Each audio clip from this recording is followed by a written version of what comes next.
할렐루야. 하나님의 크신 사랑이 이 새벽에 우리 가운데 가득한 줄 믿습니다. 오늘 우리는 누가복음 2장 1절로 20절의 본문을 가지고 1월 4일 월요 새벽 기도를 하나님께 드리도록 하겠습니다.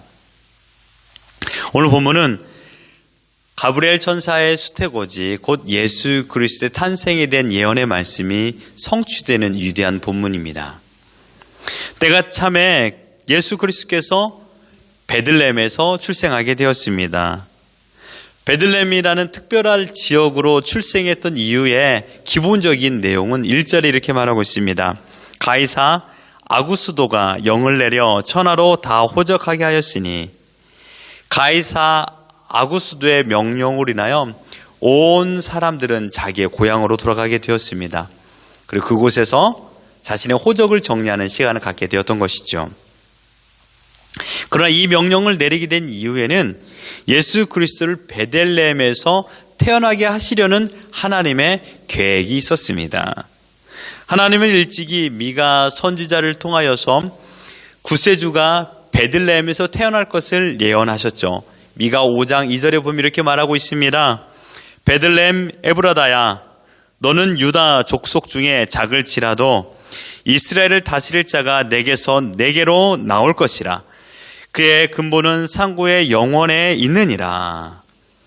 과거 미가 선지자의 예언을 이루기 위하여서 아구스도가 이러한 명을 내리게 된 것입니다. 여러분, 이 사실을 통하여 우리는 하나님이 어떤 분으로 믿어지십니까? 잠언 8장 15절에 정확한 대답을 주고 있습니다. 나로 말미암아 왕들이 치리하며 방백들이 공의를 세운다라고 했습니다. 하나님께서는요, 자기의 택한 백성뿐만 아니라 이방의 백성을 통하여, 특별히 이방의 왕들을 통하여서 하나님의 뜻을 이루시는 일들을 많이 보게 됩니다. 우리 고레스도 알고 있죠? 하나님의 주권 아래 온 땅을 다스리고 있다는 것을 우리에게 보여주고 있습니다. 오직 하나님께서 온 나라를 다스리시는 위대한 왕이신 줄 믿습니다. 그렇습니다. 하나님은 온 땅의 통치자이십니다. 하나님의 자녀가 된 우리가 누리는 복은 그러므로 온 땅을 다스리시는 하나님의 보호를 받는다는 사실입니다. 자연적으로 일어나는 봄, 여름, 가을, 겨울, 또한 밤과 낮, 이 모든 것이 한 번도 바뀐 적이 없습니다. 여러분, 인생 가운데 해가 뜨지 않은 날이 있습니까? 아닙니다. 해는 변함없이 뜹니다. 왜 그럴까요? 어떤 창조주, 즉 하나님께서 그 창조물을 하나님의 손에 온전히 통치하고 있기 때문이죠. 세상에서 가장 위대한 왕이라 할지라도 태양보다 더 오래 산 왕은 없습니다. 기껏해야 50년, 그것도 태평성대를 누리고 50년을 살았던 왕은 없죠. 여러분, 하나님의 위대한 사역을 두 가지로 나누어 보면 창조와 보존입니다. 온 땅을 창조하셨고요, 그리고 그 창조하신 창조물을 하나님의 뜻 안에서 보존하고 계십니다. 그러므로 지금 이 땅에 땅을 의지하며 살아가는 모든 자들, 땅에 어떠한 힘을 의지하며 살아가는 자들, 그 모든 동식물들은 하나님의 주권 아래, 하나님의 통치 아래 보호를 받고 보존되어 있는 것입니다. 여러분, 그렇기 때문에 하나님을 믿는 자들, 우리들에게 하나님께서 성경 곳곳에서 말씀하고 있는 내용이 무엇입니까? 두려워하지 말라, 놀라지 말라, 염려하지 말라라고 말하고 있습니다. 왜 그렇습니까? 바로 하나님의 자녀들을 하나님께서 친히 다스리시고 보호하신다라는 것을 우리에게 약속하여 주셨기 때문입니다. 여러분, 그렇기 때문에 여러분의 마음속에 지금 염려와 근심이 있습니까? 혹시 내일의 일 때문에, 또한 다음 주의 일 때문에 한 달 뒤에 찾아올 어려운 문제, 그런 것으로 인하여 근심된 일이 있나요? 이것은요, 하나님을 절대 신뢰하지 않는 증거입니다. 내 마음속에 염려가 찾아오고 근심이 찾아온다는 것은 그만큼 하나님을 신뢰하지 않다라는 것을 보여주는 것입니다. 바라옵기는 여러분의 마음속에 근심과 염려가 찾아올 때마다, 그런 생각이 들 때마다 살아계신 하나님을 더 뚜렷이 생각하십시오. 나를 다스리시고 지키시고 나를 만드신 하나님, 그 하나님께서 나를 얼마나 사랑하고 있는가를 생각하시는 겁니다. 염려의 문제를 더 깊게 생각하는 것이 아니라 염려가 들어올 때마다, 생각이 날 때마다 나를 사랑하시는 하나님의 사랑을 더 크게 생각하는 겁니다.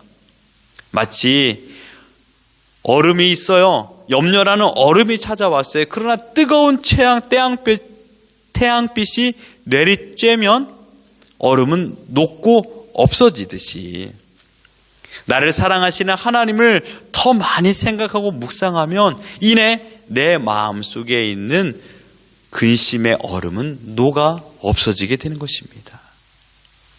오늘 이러한 은혜 가운데 하나님만 묵상하며 살아가는 우리 모두가 되기를 예수 그리스도 이름으로 축원합니다.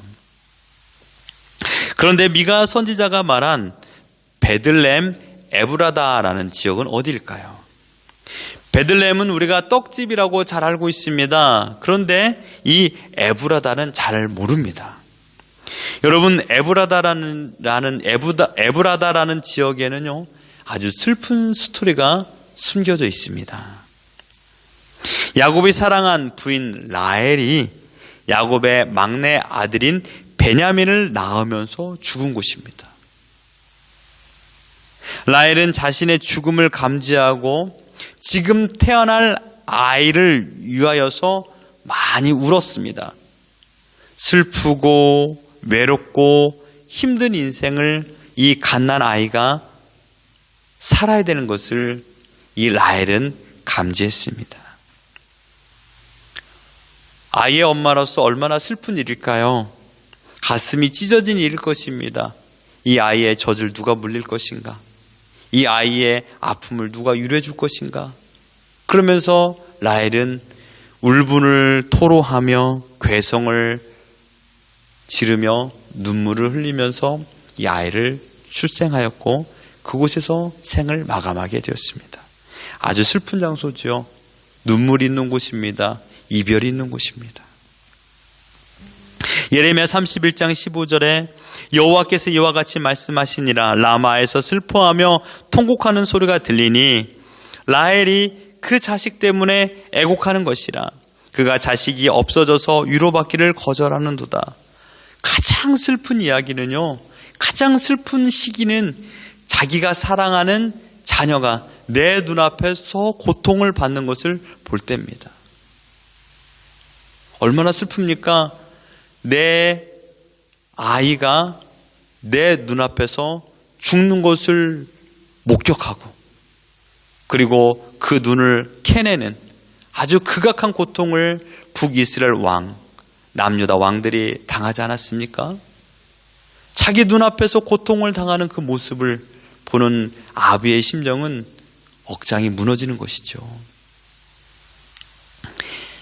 라헬은 그런 고통 속에서 이 에브라다 지역에서 이 베냐민을 출생하고 생을 마감했습니다. 그 일 이후에 에브라다는 이스라엘 백성들에게 슬픔의 상징의 장소가 되었고 슬픔을 표현할 때 쓰는 대표적인 용어가 바로 에브라다였습니다. 그런데 여러분, 이러한 슬픔이 가득한 이 땅, 그 에브라다, 베들레헴에서 인류의 구원자 메시아가 나타날 것을 예언하였습니다. 그 땅에서 그 예언대로 주님께서 태어나셨습니다. 이것은 우연이 아니죠. 이것은 분명한 메시지가 숨겨져 있습니다. 통곡과 슬픔의 땅이 축복과 기쁨의 땅으로 바뀐 줄 믿습니다. 사랑하는 성도 여러분, 죽음과 슬픔의 장소, 눈물 있는 장소 에브라다는요, 메시아가 태어남과 동시에 어떻게 되었습니까? 생명과 기쁨과 감격과 환희가 있는 베들레헴으로 바뀐 줄 믿습니다. 예수 그리스도께서 이 땅에 오시기 전에 이 세상은요, 죽음과 고통과 슬픔과 눈물이 가득한 땅이었습니다. 소망이 없었습니다. 살아도 살아야 될 이유가 없었던 그런 인생이었죠. 모두가 열심히 살았지만 잘못된 길을 걸어갑니다. 그 끝은 영벌을 받는 지옥불이었습니다. 그러므로 이 세상은 거대한 무덤과 같았지요. 그러한 세상에 그리스도께서 오심으로 말미암아 생명과 기쁨의 장소인 영원한 생명의 떡을 공급받는 그러한 아름다움을 우리는 경험하게 되었던 것입니다.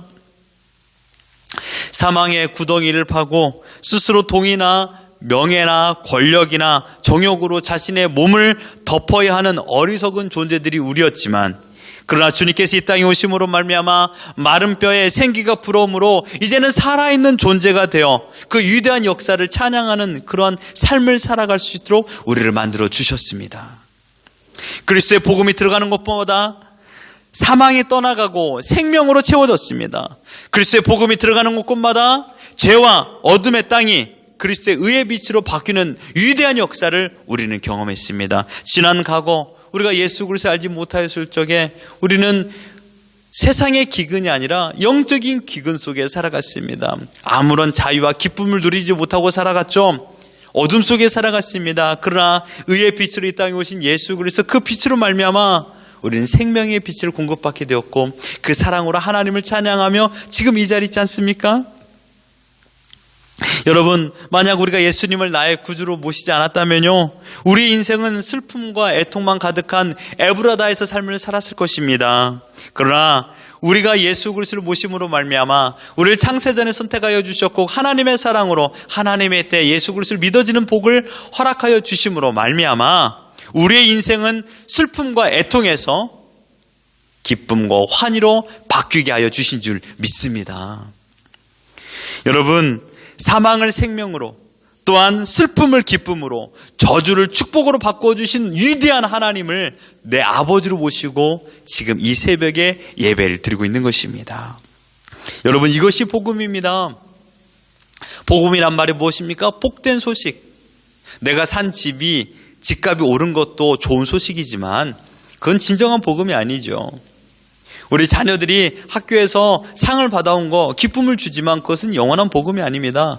진정한 복음이라는 것은요, 영원토록 지속성이 있어야 됩니다. 이 세상에 살아가는 모든 것은요, 풀은 마르고 꽃은 시듭니다. 그러나 여호와의 말씀은 영원하다 그랬습니다. 곧 하나님의 말씀만이 복음인 줄 믿습니다. 왜 그렇습니까? 불변하기 때문입니다. 영원토록 변하지 않기 때문입니다. 우리를 사랑하시는 하나님의 사랑은 단 한 번도 변한 적이 없습니다. 여러분의 상태가 어떠하든지, 여러분이 하나님을 향하여 어떤 마음의 고백을 하든지 그것을 뛰어넘는 하나님의 사랑은 위대합니다. 바라옵기는 우리는 이 복된 소식을 듣고 사망 원세를 깨뜨리고 영원한 생명을 허락하여 주신 주님, 그 주님으로 말미암아 진정한 평안과 기쁨을 누리며 살아갈 수 있도록 만들어 주셨습니다.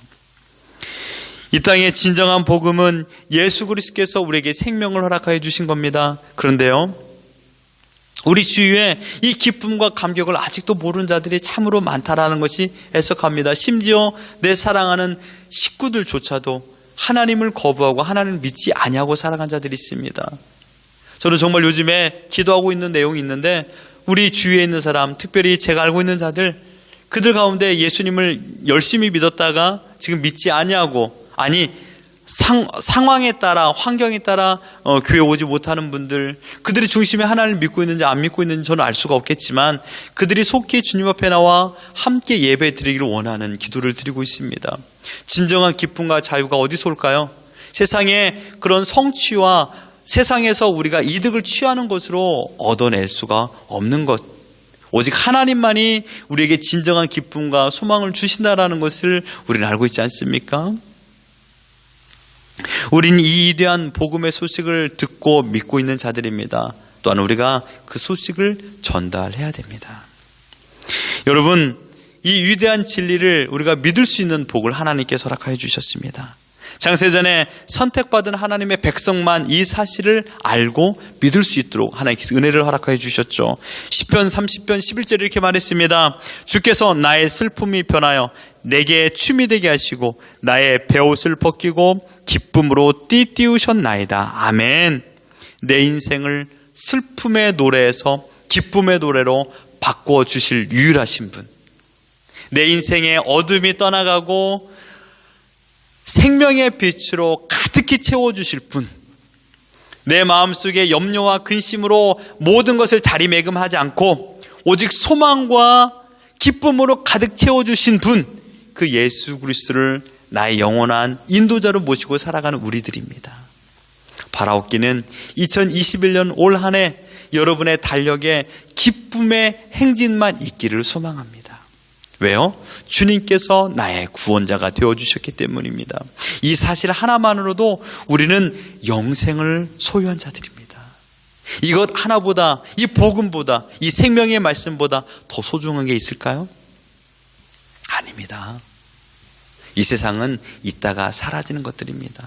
그러나 하나님의 말씀은 영원합니다. 우리를 사랑하는 하나님의 사랑은 영원합니다. 그 사랑의 은혜는 지금 이 새벽에도 충만히 우리 가운데 가득한 줄 믿습니다.